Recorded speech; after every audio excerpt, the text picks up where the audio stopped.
There have been a number of acquisitions in the last 5 to 10 years in gaming, and while some have panned out, others have led to mass layoffs and studio shutdowns. I am not an expert on any of this. I don't work in the game industry and I have no desire to. But I do think there is a problem with the public perception of acquisitions. When a studio announces that they're to be acquired by a megacorporation, the more vocal people online typically look at it with a scowl as they're reminded of greed seeping into their loved studios and properties. And why wouldn't they? Some studios are being closed regardless of having stellar game releases, and employees are losing their jobs left and right. So is it any wonder that the public are getting tired of companies like Microsoft or Sony buying everything? But sometimes I wonder if the public gets such a wrong idea that their response to the news of an acquisition is just unfair. Take Nintendo's recent acquisition of Shiver Entertainment, for example. I'm not overly familiar with Shiver Entertainment, and my knowledge of them comes exclusively from the Mortal Kombat 1 port.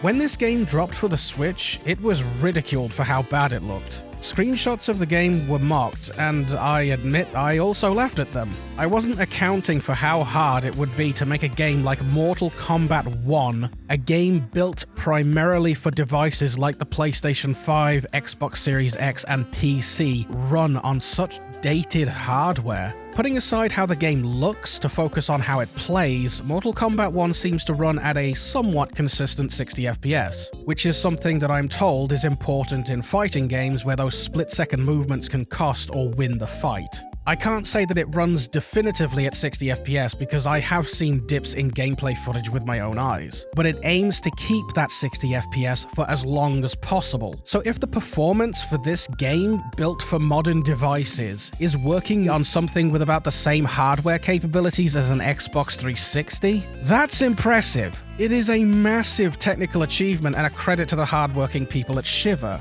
And that's kind of what irritated me about this whole thing. Nintendo announced their acquisition of this studio, and all I could see on social media were surface-level takes like, "From the studio that brought you this," with still images from the MK1 port, or "Nintendo let this studio go but bought this instead." Whether you agree with those posts or not, you kinda have to look at them and think, yeah, this is coming from a place of extreme ignorance. Shiver Entertainment was bought by Nintendo so that their newest console could benefit from a team capable of porting monstrously detailed games. I'm convinced that if the MK1 port had been a launch title for the next Nintendo console, it would not have looked anything like this. This is a hardware limitation on the Switch's end, not an indication of quality from Shiver Entertainment. In my own opinion, some games that were ported to the Switch probably shouldn't have been. Hogwarts Legacy is an example of a game that I think would have benefited from a next console release, but again, the fact that this game was built for a modern device and runs okay on a Switch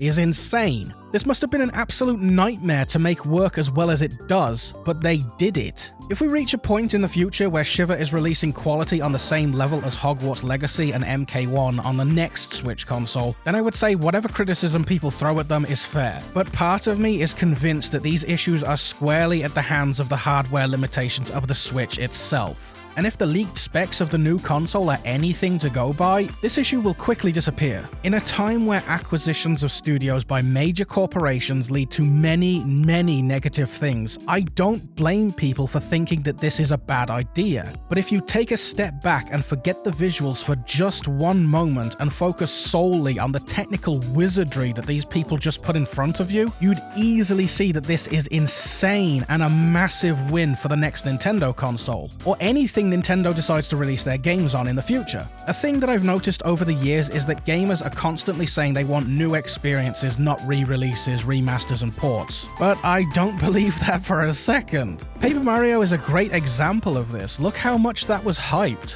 You know what people are really tired of?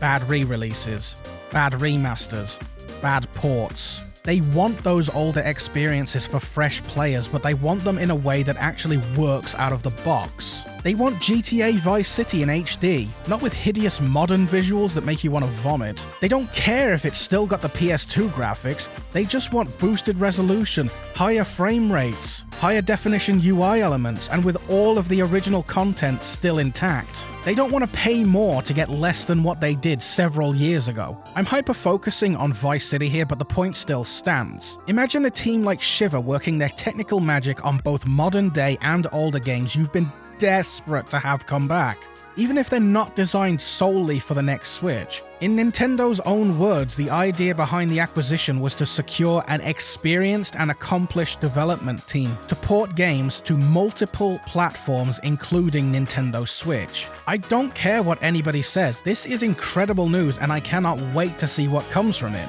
And if this video ages like milk, feel free to make fun of me. And that's all I have to say about that. Now, before I go, I want to announce some things. I'm still working on the Xenoblade Chronicles X video, the script is coming along nicely and I'm looking forward to it. Another video I'm working on involves Shadow the Hedgehog and I am dying to see how people react to that one, especially Sonic fans. Let's have a sneak preview of the voice actor for Shadow the Hedgehog, huh? Hi there, Shadow, great to meet you. Do you have anything interesting to say today? Ah, okay, I get it. He's like the CinemaCon Shadow where he just turns up and says nothing. Got it.